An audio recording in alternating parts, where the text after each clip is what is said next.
Good job. John Boyle, Yeah, go. why don't you kick us off? Yeah, Coach, you touched on this after the game, but after watching it again on film, just the guys who had to step up, whether it's all the injuries on defense or at running back, just what did you think of the way some of those players filled in for you? Yeah, we're really proud of those guys. Played really hard. They were excited about it, and then but nobody. It was not too big for any of them. DJ in particular, who had a bunch of responsibility with the carries and catching 5 balls and all that. He was right in the middle of the whole game plan, and he held up and did a fine job. It's really exciting to see that happen. It's fun. The guys get fired up, and however it works out. Sully did his stuff, and Penny Hart made a couple good tackles on the kickoff team. Guys are jacked about those guys. When they get their chance, they step up and do something good. So it was a good day. Ben? You mentioned being excited about going back to watch Stephon Sullivan's film of the game. After looking at it, what did you kind of see out of him in his first action at the defensive end? It looked like his first time playing. He missed some opportunities, some assignments in some of the things. It was a complex game plan, and which didn't help him so much. But he played hard right off the bat. Got a tackle, right. Maybe his first play in the game. He was juiced up and had fun doing it, and it's just his first experience ever. I mean, even in practice, we can't get it as good as that, So there was a time late in the game I'd said to Clinton, just leave him out there, just let him just keep playing, just get some snaps, and give him some opportunities to see what it feels like and all that. So he first time out, he did fine. Thank you. Joe? Pete, how close are Snacks and Philip Dorsett? Philip Dorsett is not doing well. His foot has really not responded. We'll let you know. We haven't done anything about that yet, but he's not ready to go. Snacks has had like I told you guys, he had his best week. He's competing, ready, looking for his opportunity. For a guy to just all of a sudden just get put in the game, or put on the roster, there's got to be a spot for him. So Snacks understands that, and our guys are doing a nice job inside. So he's ready to go, the readiest he's been. I can't wait to see him again this week and see if he can add to that.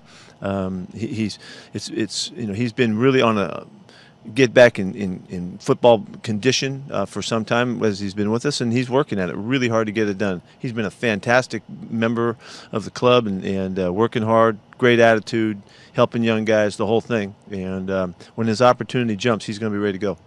And sorry, a really random one, but over the years, whether it's Cleats for a Cause, and then now you've done your shoes each week where you have seems like a different artist painting your shoes. Do you have like a space in your closet for all your unique Nike Air Monarchs? Well, what we're doing is we're giving those back and hopefully make something happen with those shoes as well. We're really proud of the artists that have done a cool job to do stuff.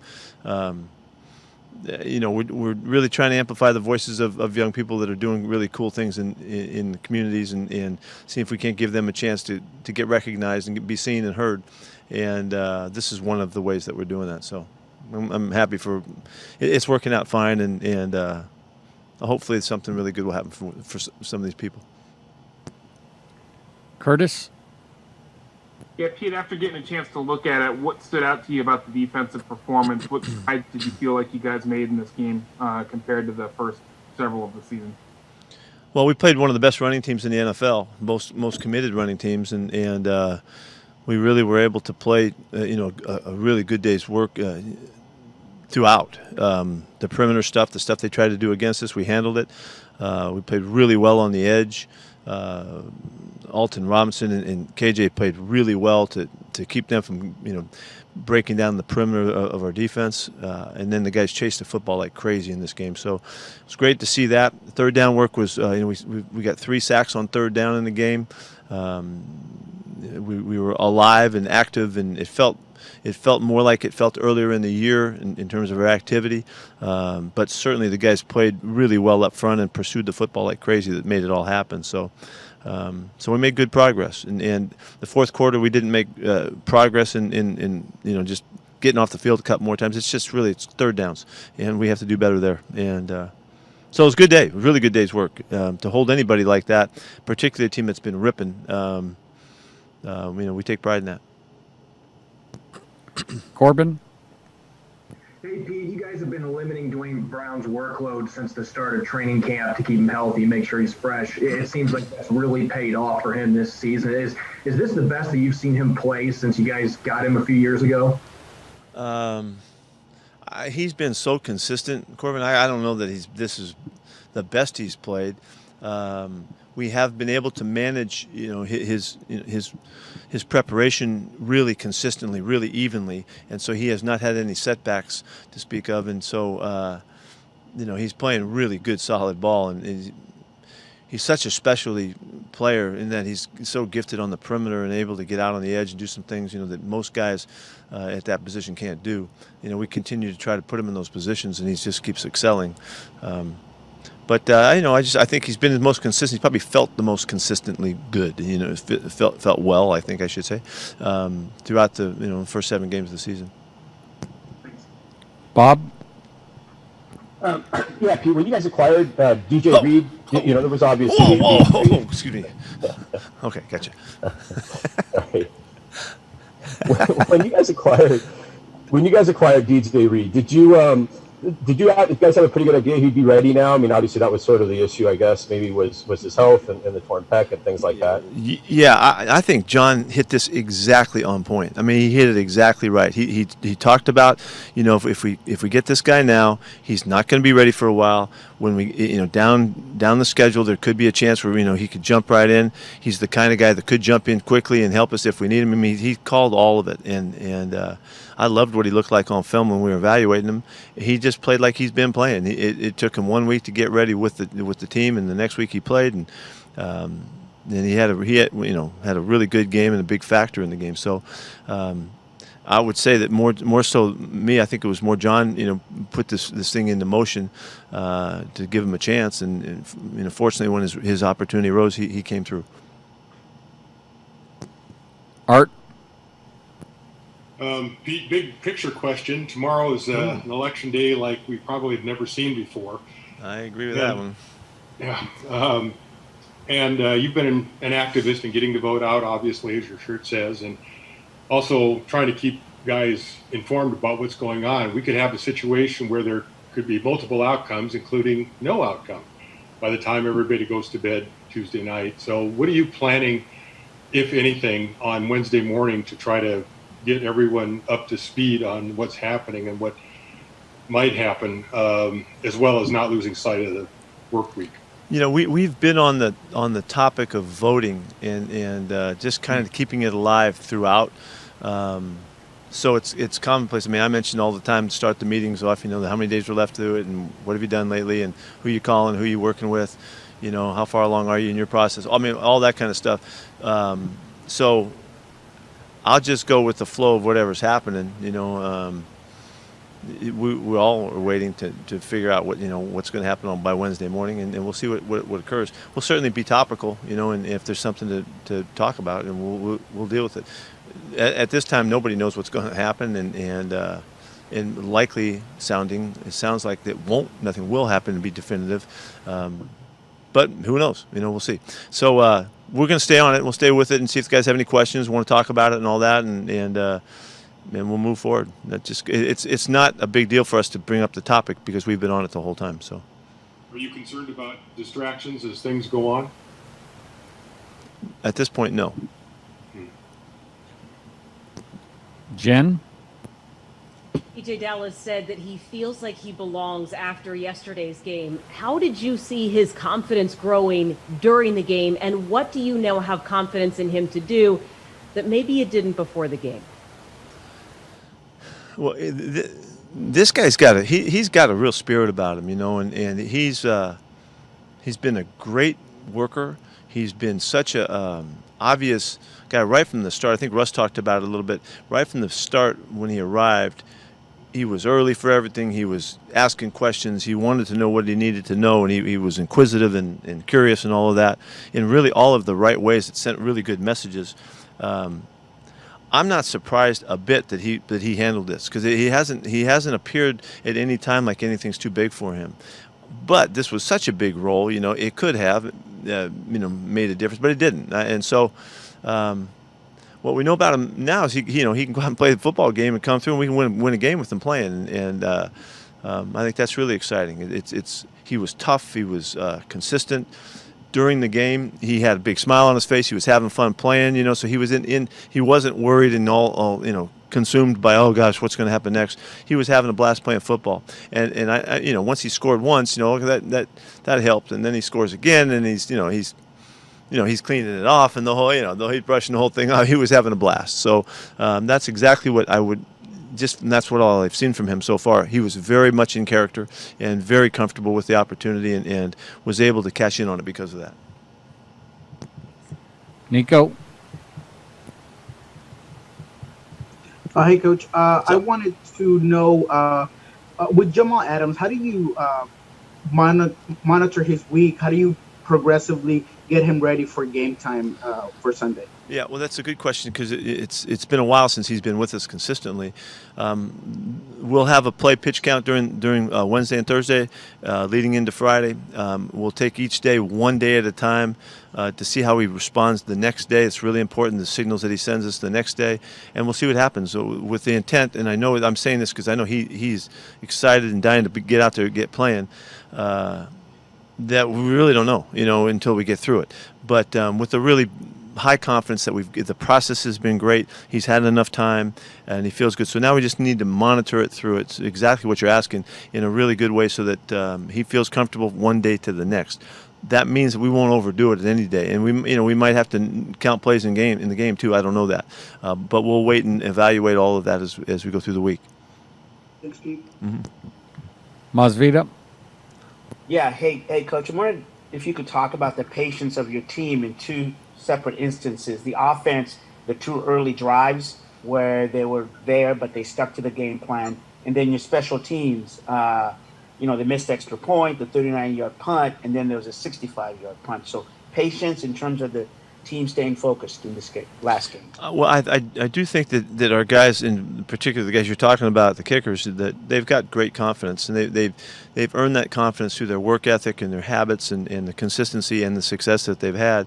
So whenever if they miss a hit somewhere, they're gonna, because they're competitors, they're upset about it. And I watched Jason coming off the field, and he was really pissed that he missed a kick and didn't hit it right. And but in true competitive fashion, both those guys came right back and did big things. Hit a 48-yarder later, and the big ball that Mikey put down in deep and changed the field and all that. Those guys are going to come through because they believe in themselves, and they've got the confidence, and they've got the background and all that it takes to have that confidence. They know if they miss one, they're not going to miss the next 10 likely. So that's the kind of ball players they are. Brady? Hi, Pete. Where is Carlos Dunlap in terms of the intake process, and is he going to be through all that in time to practice on Wednesday? Yeah, he'll be in the building, I think, tomorrow. So he'll be here. He'll be able to come by on a day off and check in. He's been in communication with our guys. He's studying and all that already. But the first time he'll be able to physically arrive here where he can come in the building, I think, is tomorrow. So that's in preparation for Wednesday. He should be with us throughout the week. He will have had taken a week off, so it's like he had his personal bye week, and he's ready to play again. And he's been fit and all of that, so we're looking forward to him jumping right in, and he should be able to assimilate easily. He's had some days to learn, and he's been in communication with Clint and all that, so we've been messaging back and forth. So everything's going fine. It should work out just fine. And with Phillip, where do you go from here? Do you give it more time to see what happens? Is surgery in play right now? Let me just leave it that it's not ready to be disclosed yet to tell you what's going on, but it's not looking good for the near future, and he's been doing everything he can, and he's frustrated and all of that. So in the next couple of days, we'll get a little more clarity on it. Sorry, I don't have it for you right now. Thanks. Tim? Hey, Pete, got two for you. What's the status of your running backs right now with Chris and Carlos for the week? Yeah, Carlos has got a hamstring he's trying to come back from. It's hard to get that done in a couple weeks' time. So we'll see. Chris, he's got a sore foot that's getting better and feeling better.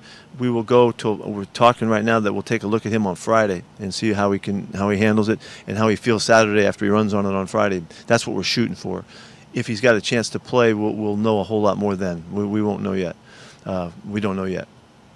Yeah, and back to Art's question about the election. Are you one that's going to find yourself watching what's going on tomorrow night, or are you going to be focused on game planning and then just kind of have that on in the Well, I know you haven't been around my office, but it's kind of like I got 4 monitors going all the time, all different loads of information coming in, which I kind of like it like that, and so it'll be the same as it always is. I always have stuff going on in the background, so it'll be on. And I like to see kind of the variety of opinions that come out of the different networks and all of that. So that's always going.